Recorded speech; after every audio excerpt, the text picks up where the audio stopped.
Hello दोस्तों, welcome to my channel BPSC teacher talks. तो मैं आपको बताती हूँ मैथ्स की स्ट्रैटेजी, कैसे आपको मैथ्स पढ़नी है। तो बने रहिए मेरे चैनल पे। और मैं आपको विश्वास दिलाती हूँ कि इससे ज़्यादा आपको पढ़ने की ज़रूरत नहीं पड़ेगी और आपका बहुत अच्छे से मैथ्स में आपके नंबर आ जाएंगे। ठीक है, तो मैथ्स में लगभग 16 या टीआरई 1 में तो काफ़ी क्वेश्चन आए थे, पर 16-17 क्वेश्चन आते हैं। और टीआरई 4.0 के लिए मैं आपको स्ट्रैटेजी बताती हूँ। इतना आप कर लीजिएगा, आपके 10-12 नंबर आ जाएंगे। और बाकी अगर सब्जेक्ट में आपकी कमांड होगी तो आपका सिलेक्शन ज़रूर होगा। तो मैं अब शुरू करती हूँ। इसमें क्या है कि आप सेल्फ स्टडी भी पढ़ सकते हैं, आप एससीईआरटी या एनसीईआरटी मैथ्स बुक भी कर सकते हैं। लेकिन अगर आपको यूट्यूब से पढ़ना है और अगर आपको फ्री में पढ़ना है तो मुझे लगता है कि ये ट्रेनिंग जंक्शन एक चैनल है, इन्होंने पीआरटी के लिए अच्छा पढ़ाया है। क्योंकि बहुत सारे जो चैनल है ना, वो पीआरटी 6 to 8, 9 to 10 सबका पढ़ाते हैं और सबका एक साथ पढ़ाते हैं। तो हमें नहीं समझ आता कि हमें पीआरटी में कितना हमारा सिलेबस कितना कवर करना है या किस लेवल के क्वेश्चंस आएंगे और कैसे हमें पढ़ना है। ठीक है, उसके बाद ये एक रैंकर गुरुकुल है। आपको ये एसएससी के लिए है स्पेसिफिकली, पर आपको इसमें से सिर्फ कुछ कुछ जो चुनिंदा टॉपिक्स हैं, जैसे जो भी सिलेबस में है वैसे उस टॉपिक के सिर्फ आपको उसका बेसिक देख लेना है।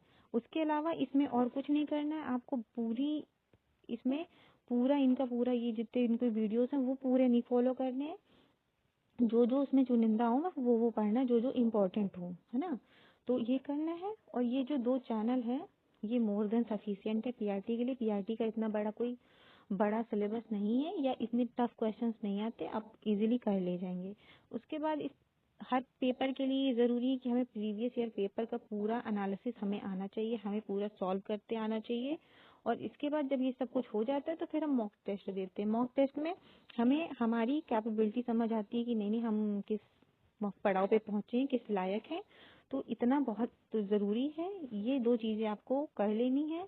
उसके बाद आपको इन सब में कोई ध्यान नहीं देना और आपको डेली मैथ सॉल्व करनी है। डेली आपको 5 या 10 क्वेश्चन प्रैक्टिस करने, डेली करने हैं। तो मैं अब आपको इसके आगे की स्ट्रैटेजी बताती हूँ कि कैसे क्या करना है। तो बने रहिए।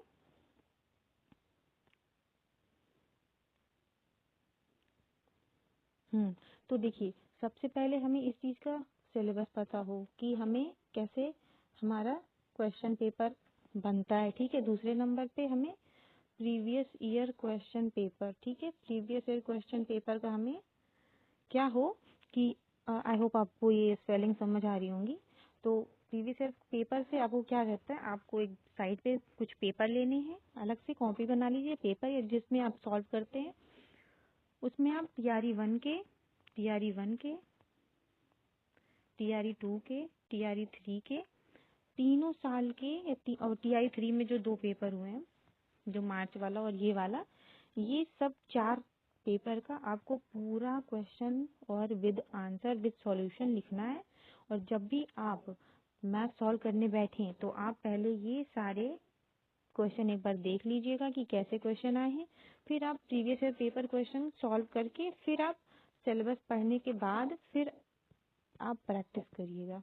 ठीक है, ये मुझे लगता है ये हर पेपर के लिए अप्रोच है, मैथ्स हो, रीजनिंग हो, हिंदी हो, जितने भी बीपीएससी में जितने भी सब टॉपिक्स हैं उन सब के लिए भी ये जो सीरीज है ये बराबर है। पहले आपको सिलेबस पता हो, फिर आपको प्रीवियस ईयर क्वेश्चन पेपर पता हो, फिर आप उसकी आपने प्रैक्टिस करी हो। उसके बाद आप उसको पढ़ना है, रीडिंग करनी है, जो आपको नहीं आता उसको लर्न करना है, याद करना है। ठीक है, उसके बाद उसको याद करना है।